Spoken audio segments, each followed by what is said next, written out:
20 जून 2025 को देश के प्रधानमंत्री नरेंद्र मोदी जी बिहार के सारण जिले में स्थित मढ़ौरा में स्थित जो रेल के इंजन बनाने की फैक्ट्री है वहां से बने हुए 150 रेल इंजन को रवाना करेंगे पहली विदेश शिपिंग के लिए, यानी कि गुआना में बेचा जा रहा है वो।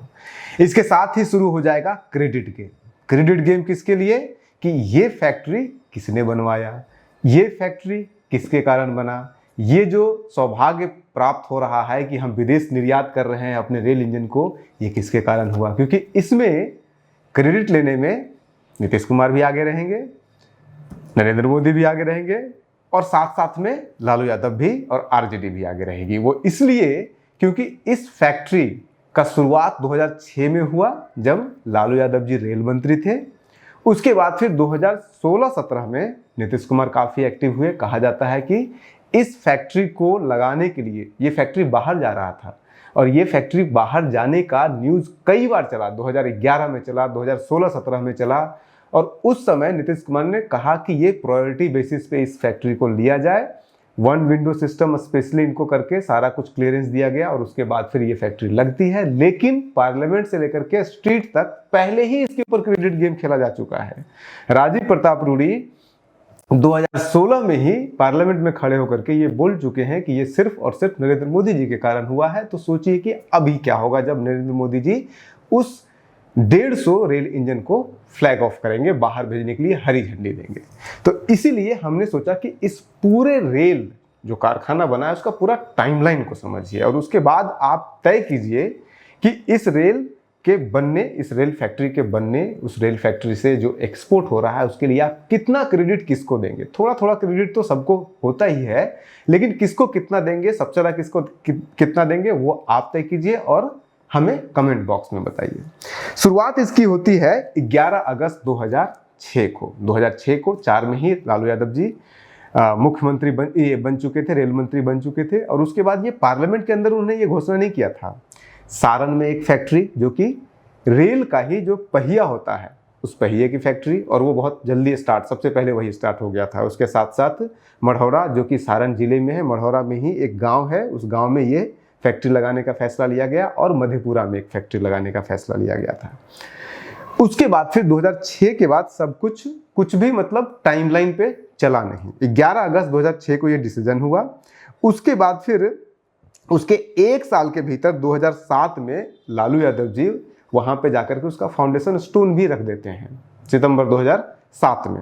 लेकिन उसके बाद फिर सब कुछ ठंडे बस्ते में 2009 में रेल मिनिस्टर भी हट जाते हैं, क्योंकि प्रोसेस होता है, जमीन एक्वायर करना है। और उस समय आपको भी पता है कि उस समय बिहार में लालू यादव की विपक्ष की सरकार थी, 5 में बन चुके थे नीतीश कुमार। तो वो होता ही है क्रेडिट गेम में, उसका काम में तुम अड़ंगा लगाओ, इसका काम में तुम वो अड़ंगा लगाएगा। और जैसे ही लालू यादव जी ने ये घोषणा किया कि मढ़ौरा में एक फैक्ट्री लगाया जाएगा, एक फैक्ट्री मधेपुरा में लगाया जाएगा, तो उसके कुछ ही दिन के भीतर नीतीश कुमार क्यों पीछे रहते। नीतीश कुमार ने सारण जिले में, जहाँ के जिस जिले में मढ़ौरा डिस्ट्रिक्ट पड़ता है, मढ़ौरा जो जगह है वो पड़ता है, वहाँ के लिए 250 करोड़ रुपए का एक प्रोजेक्ट अनाउंस कर दिया। मधेपुरा में जहाँ पे फैक्ट्री लगना था इलेक्ट्रिक इंजन का, वहाँ के लिए 650 का एक प्रोजेक्ट घोषणा कर दिया। यानी कि दोनों में वॉर चल रहा था कि मैं ज़्यादा समर्पित हूँ सारण और मधेपुरा के लिए या मैं ज़्यादा समर्पित हूँ। ये समर्पण का खेल खास करके सारण और मधेपुरा के लिए इसलिए भी हो रहा था क्योंकि 2005 से पहले, जो 2005 का चुनाव हुआ था बिहार विधानसभा का, उसके पहले ये दोनों जिला माना जाता था लालू यादव जी का गढ़, क्योंकि सारण से भी वो सांसद बन चुके थे और उस समय 2004 में वो सारण से ही सांसद थे।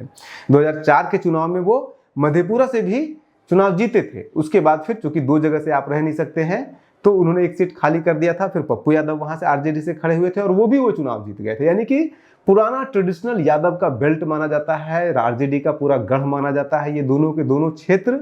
इसलिए लालू यादव इसको किसी तरह से मिस नहीं करना चाहते थे। लेकिन ये डेंजरस पॉइंट आया क्यों, लालू यादव को क्यों लगने लगा कि उनको और भी ज्यादा मेहनत करना पड़ेगा सारण और मधेपुरा को बचाने के लिए। वो इसलिए उनको लगने लगा क्योंकि 2005 का जब चुनाव हुआ बिहार विधानसभा का, तो सारण जिले में 6 टोटल उस सारण लोकसभा क्षेत्र के अंदर 6 विधानसभा सीटें आती हैं। 6 में से 5 के ऊपर जेडीयू और बीजेपी ने कब्जा कर लिया। 6 में से 5 के ऊपर जो गढ़ है लालू यादव का, जो मधेपुरा लोकसभा क्षेत्र था, उस मधेपुरा लोकसभा क्षेत्र में 7 विधानसभा क्षेत्र हुआ करता था और उस 7 में से 5 पर आरजेडी हार गई थी। जीतने में सारी नहीं जीती थी, जो बीजेपी और जेडीयू की अलायंस थी। 3 सीट बीजेपी जेडीयू के अलायंस को मिला था, 2 इंडिपेंडेंट जीता था और वो दोनों इंडिपेंडेंट बाद में फिर एनडीए में आ गए। यानी कि 7 में से 5 मधेपुरा में एनडीए अलायंस के पास जा चुका था और 6 में से 5 सीट सारण जिले में जा चुका था एनडीए अलायंस के पास। इसलिए ये एक अलर्ट बेल था लालू यादव जी के लिए, अगर उनको अपना किला बचाना है तो। और इसीलिए उन्होंने धड़ाधड़ वहां पे रेलवे मिनिस्टर बनने के बाद फैक्ट्री का अनाउंसमेंट किया। तो ये सब कुछ तो चल रहा था, लेकिन बाकी जो प्रोसेस होता है स्टेट गवर्नमेंट की तरफ से, उसके लिए जो है वो आपको हर तरह का क्लियरेंस देना पड़ता है। पोल्यूशन से लेकर, वन विभाग से लेकर, पानी विभाग से लेकर के जमीन कब्जा करना होता है, जमीन को एक्वायर करना होता है, ये सब चीज़ करना होता है। लेकिन ये सब कुछ हो नहीं रहा था। जो छोटा सा फैक्ट्री था, 5 करोड़ का मात्र वो था, वो हो गया जो सारण में, जो जिसमें कि व्हील बनना था, यानी कि पहिया बनना था। लेकिन जो इंजन बनाने वाली फैक्ट्री थी उसका बिडिंग ही नहीं हो पा रहा था। पहली बिडिंग 2009 में कैबिनेट ने से पास होने के बाद, ये अनाउंसमेंट होने के बाद सरकार ने इसका अप्रूवल दे दिया 2009 में, पी चिदम्बरम ने अनाउंसमेंट किया। लेकिन उसके बावजूद भी कुछ नहीं हो रहा था और 2009 के बाद लालू यादव जी अलायंस तोड़ चुके थे। यूपीए के साथ 2009 का इलेक्शन लड़े नहीं लोकसभा, कांग्रेस से अलग होकर के लड़े, तो कांग्रेस भी अब बदला लेने के उसमें आ गई थी। उनको कोई कैबिनेट रैंक मिनिस्टर दिया नहीं गया, बड़ा कोई रैंक, तो ममता बनर्जी वहां पे बन गई। अब ठंडे बस्ते में चला गया ये पूरा का पूरा प्रोजेक्ट। उसके बाद फिर चल रहा, ये सारा कुछ प्रोसेस चल रहा था। और उसी बीच में 2010 में भी फिर से इस मामले के ऊपर, इसी मामले के ऊपर लोकसभा में आवाज उठती है और उसमें राजीव प्रताप रूडी जो है, देखिए आज क्रेडिट ले लेंगे राजीव प्रताप रूडी, लेकिन उस समय 2010 में जब लोकसभा में खड़े होकर राजीव प्रताप रूडी बोल रहे थे, तब उन्होंने क्रेडिट दिया है लालू यादव को कि लालू यादव जी जो पूर्व मंत्री थे, उनके कारण ये प्रोजेक्ट वहां पे लगा है, लेकिन डिले क्यों हो रहा है, ये सवाल उन्होंने खड़ा किया था 2010 में, जब लालू यादव रेल मंत्री नहीं थे। और उन्होंने यहां तक उन्होंने बोल दिया कि 2007 में जब वहां पे फाउंडेशन स्टोन डालने के लिए गए थे लालू यादव, वहां पे सारे जो है प्रधानमंत्री से लेकर के ये सोनिया गांधी, सब लोगों को बुलाया गया था, तब उन्होंने कहा कि इतना बड़ा वहां पे बोर्ड लगाएगा कि मैं इलेक्शन हार गया, क्योंकि राजीव प्रताप रूडी भी सारण लोकसभा क्षेत्र से ही लड़ते थे। हालांकि वो 4 में भी हार चुके थे, 9 में भी हारे थे, तो 4 और 9, और उसके बाद उनको राज्यसभा से भेजा गया था। उसके बाद फिर ये प्रोसेस चलता रहता है, डिले हो रहा है। 2011 में खुद लालू यादव संसद में खड़ा होकर के ममता बनर्जी से पूछते हैं कि भाई ऐसा क्यों, मीडिया, क्योंकि मीडिया में खबरें खूब छप रही थी कि अब शायद बिहार में वो जो मढ़ौरा में फैक्ट्री लगने वाला था वो नहीं लगेगा। तो वो पूछते हैं कि देखिए मीडिया में ऐसी ऐसी खबरें चल रही है, क्या सच्चाई है दीदी बताइए। फिर उसके बाद रेल मिनिस्टर ममता बनर्जी का आता है, उसके ऊपर क्लियरेंस आता है कि नहीं नहीं कोई दिक्कत नहीं है, अभी जो है वो जमीन जो है वो एक्वायर किया जा रहा है, जमीन के बाद इसके बाद फिर बिडिंग किया जाएगा, कौन सी कंपनी इसको बनाएगी, फिर इसके जमीन वगैरह होता है। और फिर 2011 में बिडिंग का प्रोसेस स्टार्ट भी किया जाता है। लेकिन 2013 में जब पहला बिडिंग का फाइनल होता है तो उसमें कोई भी कंपनी वहां बनाने के लिए तैयार नहीं होती है, एक्सेप्ट एक चाइनीज का, 2 चाइनीज कंपनी। लेकिन दोनों चाइनीज कंपनी को वो ठेका देने से भारत सरकार इनकार कर देती है।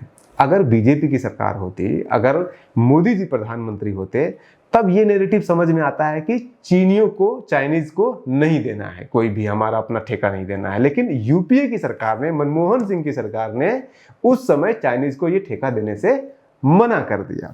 उसके बाद फिर से जब चूंकि मना कर दिया गया तो पूरा प्रोजेक्ट भ्रष्ट हो गया। फिर से अप्रूवल उसको यूपीए की सरकार ने ही 2014 में इसको अप्रूवल दोबारा से दे दिया। और उसके बाद फिर 2015 में फिर से इसका बिडिंग स्टार्ट किया गया। और जब बिडिंग किया गया स्टार्ट, तब फिर यूएस की जो बहुत बड़ी ज्वाइंट किलर कंपनी मानी जाती है, जीई जिसे कहते हैं, उसको ये मिलता है। मधेपुरा वाला भी उसी समय होता है, मधेपुरा वाला जो है वो एल्स्टोन कंपनी है, उसको मिलता है, और जीई को मिल जाता है मढ़ौरा वाला। लेकिन सारा कुछ अभी यहाँ खत्म नहीं हुआ था, अभी बहुत कुछ पापड़ झेलने थे, क्योंकि 13 में ये 15 में हुआ है, बिडिंग हुआ है। और 15 में बिहार में किसकी सरकार बन चुकी है? नीतीश कुमार की सरकार बन चुकी है। और सेंट्रल में मतलब कमर तोड़ करके बनाई गई थी, एकदम सेंटर ऑफ अपोजिशन हो गए थे हिंदुस्तान में की राजनीति में नीतीश कुमार। तो अब इसको आप डिले को आप नरेंद्र मोदी को मानिए, या फिर चूंकि वहां पे एनडीए की सरकार थी, यहाँ पे जो है नीतीश कुमार की सरकार थी, महागठबंधन की सरकार थी, तो वो सामंजस्य से बैठ नहीं रहा था, या जो भी कारण हो। 3 अलग अलग तरह के कारण इसमें दिए जाते हैं। एक कारण तो ये कि एनडीए और वो वाला जो कारण है। दूसरा कारण ये भी दिया जाता है कि नीतीश कुमार उसमें खास समय इंटरेस्ट नहीं लेते, या फिर उसमें सिस्टम ऐसा नहीं था राजनीति में ज़्यादा। जैसा आज भी कहा जाता है कि 2015 के बाद नीतीश कुमार डेवलपमेंट को छोड़ करके और राजनीति में ज़्यादा इन्वॉल्व हो गए, उनको प्रधानमंत्री का सपना ज़्यादा दिखने लगा था। तो वो भी एक कारण हो सकता है। और इन सब का आप उदाहरण के रूप में आपको मैं बताता हूं कि जुलाई में जब इतना ज़्यादा डिले हो रहा था, तो जुलाई में जो जीई कंपनी का है उनके लोग बिहार आते हैं, मिलते हैं यहाँ के गवर्नमेंट ऑफिशियल से।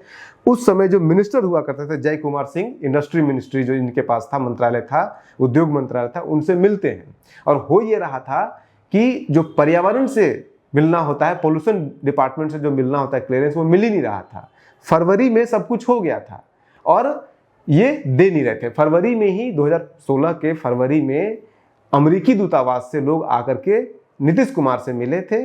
उसके बाद फिर कंपनी के लोग यहाँ पे आकर के मिले थे। फरवरी 2016 में कंपनी ने कह दिया था कि हम अब काम शुरू कर रहे हैं और 2 साल के भीतर हम यहाँ से प्रोडक्शन स्टार्ट कर देंगे, लेकिन क्लियरेंस उन्हें नहीं मिल रहा है। ये सब सारा क्लियरेंस नॉर्मली 3 महीने के अंदर मिल जाना चाहिए, लेकिन उनको फरवरी में वो आए हैं, जुलाई तक उनको क्लियरेंस नहीं मिलता है। जुलाई में जब आते हैं तो वो जब जय कुमार सिंह जो कि इंडस्ट्री मिनिस्टर थे उनसे मिलते हैं 12 जुलाई को, तब वो कहते हैं कि इसमें 6 महीने का टाइम लगता है। हमने तो फिर भी अभी 6 महीना पूरा नहीं हुआ है, लेकिन 6 महीना छोड़िए, साल भर में भी पूरा नहीं किया जाएगा।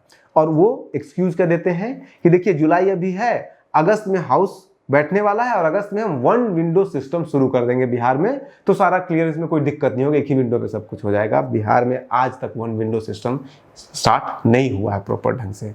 वो तो 2016 की बात है, अभी तो 2025 आ चुका है। 1 विंडो सिस्टम आज भी सही से यहाँ पे फंक्शन नहीं कर रहा है।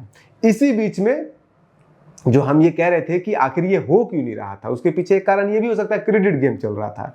क्योंकि 8 मार्च 2016 को पार्लियामेंट के अंदर खड़ा होकर के वो राजीव प्रताप रूडी जो 2010 में क्रेडिट दे चुके हैं लालू यादव जी को इस पूरे प्रोजेक्ट को लाने के लिए बिहार में, वही खड़ा होकर कह रहे हैं कि प्रधानमंत्री मोदी जी जा रहे हैं रेल का उद्घाटन करने के लिए। उस समय मोकामा वगैरह में उद्घाटन करने जा रहे थे, वहां पे ले रहे हैं कि जो प्रोजेक्ट है मढ़ौरा का, वो प्रोजेक्ट भी है वो ऑलमोस्ट कंप्लीट होने वाला है, बिल्कुल एकदम जो है वो फाइनल स्टेज पे है, और उसके लिए पूरा का पूरा जो है वो क्रेडिट दिया जाता है मोदी जी को। तो क्रेडिट गेम तो उस समय भी चल गया, शुरू हो चुका था, चल ही रहा था।